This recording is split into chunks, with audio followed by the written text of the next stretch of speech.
Zone Warfare is an upcoming tactical FPS from MadFingerGames with a maximum focus on realism, where you will join a PMC faction and navigate a vast open world setting alone or in a squad.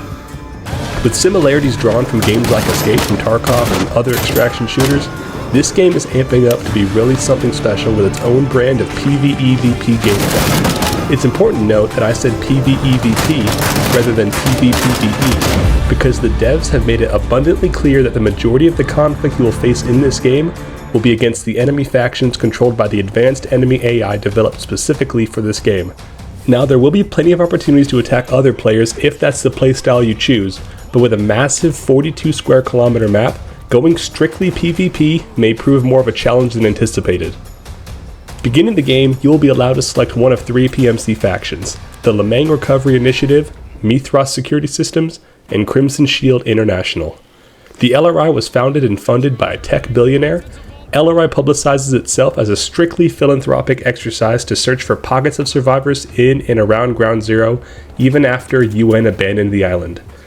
The arms section of the organization is composed of a small, highly professional security detail that accompany rescuers and cleanup teams to protect them from some of the other, far less altruistic factions operating in the same area. MSS bills itself as a PMC run by soldiers for soldiers, and it doesn't ask too many questions about the operator's motivations or past history. The only real bar to Mithras membership is the lack of field experience or military competence. It prides itself in only accepting the best and pays accordingly. The organization is inspired by the Roman legion system, where the spoils of war are shared among the troops, from the highest ranking officer to the lowest ranking foot soldier according to their status within the unit and performance in the field. And finally, the CSI rose to infamy during the early stages of the Syrian civil war. While they do boast an impressive 95% success rate, some of their methods can be seen as somewhat questionable, often resulting in collateral damage. That said, no one can deny their effectiveness and cold-blooded approach to any job that needs to be done. This gung-ho nature attracts not only just ex-military personnel, but basically anyone with a lust for adventure and action. However, thanks to their strict elimination process, only the truly exceptional soldiers ever make it as far as to be deployed in an actual combat mission. Now, if you've never played an extraction shooter before, the name of the game is simple. Get in, gather loot, get out. Your character progresses only when you go outside the wire and complete tasks.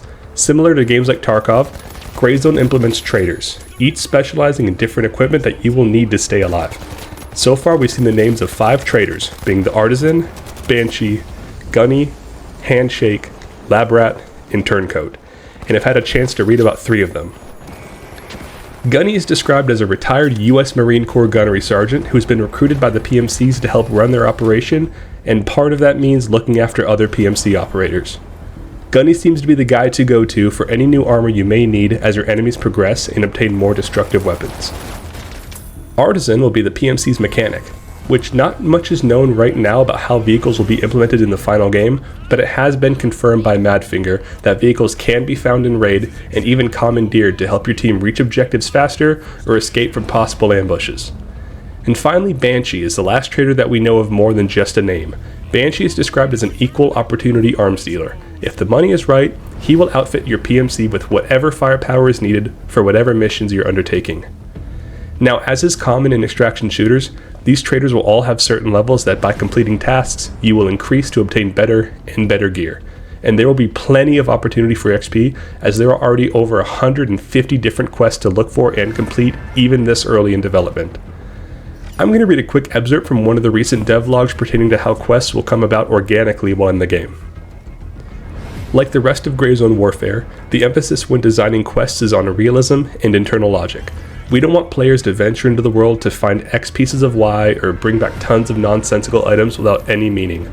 Since we are focused on the living, open-world aspect of the game, there are no set spawns or events that will always happen during a specific quest.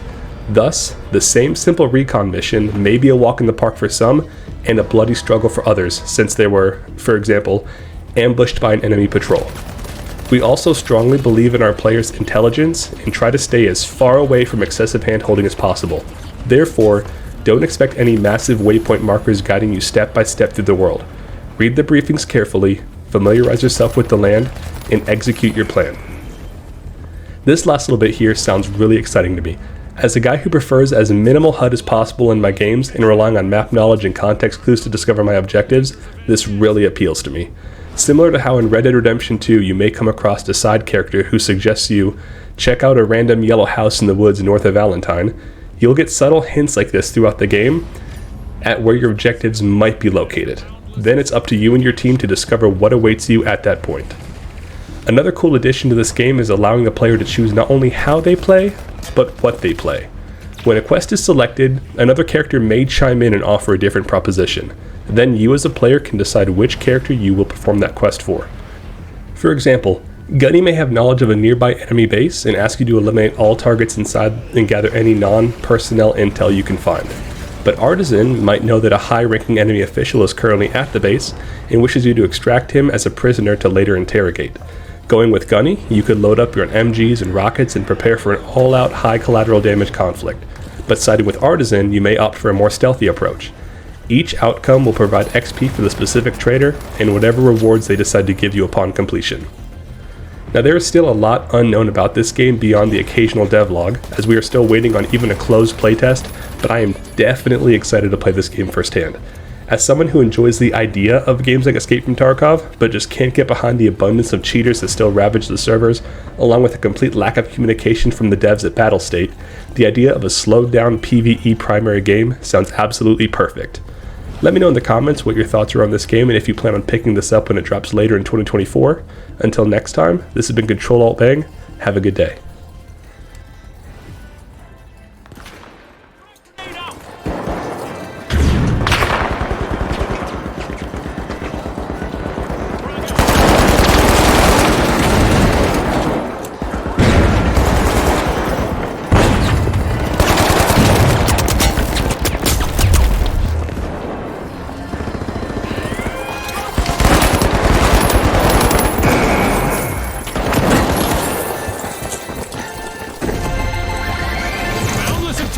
For now.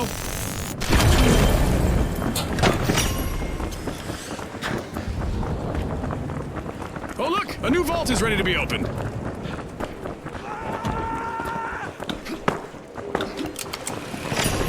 The retros are back.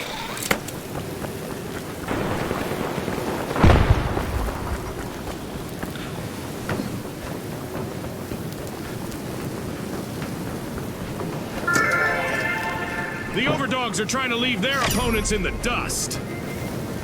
The Boundless are opening Vault 3.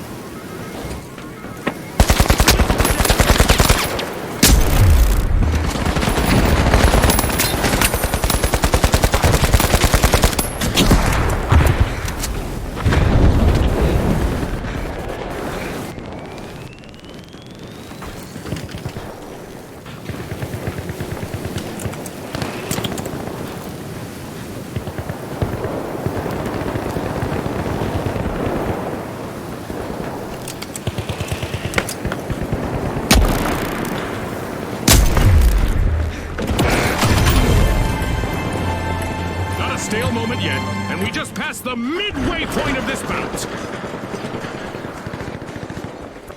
At the top of the leaderboard, it's the Boundless.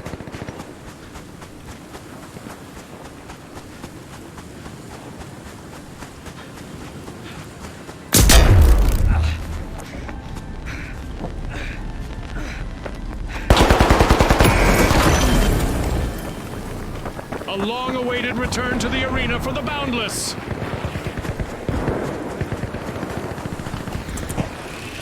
The Boundless pull ahead.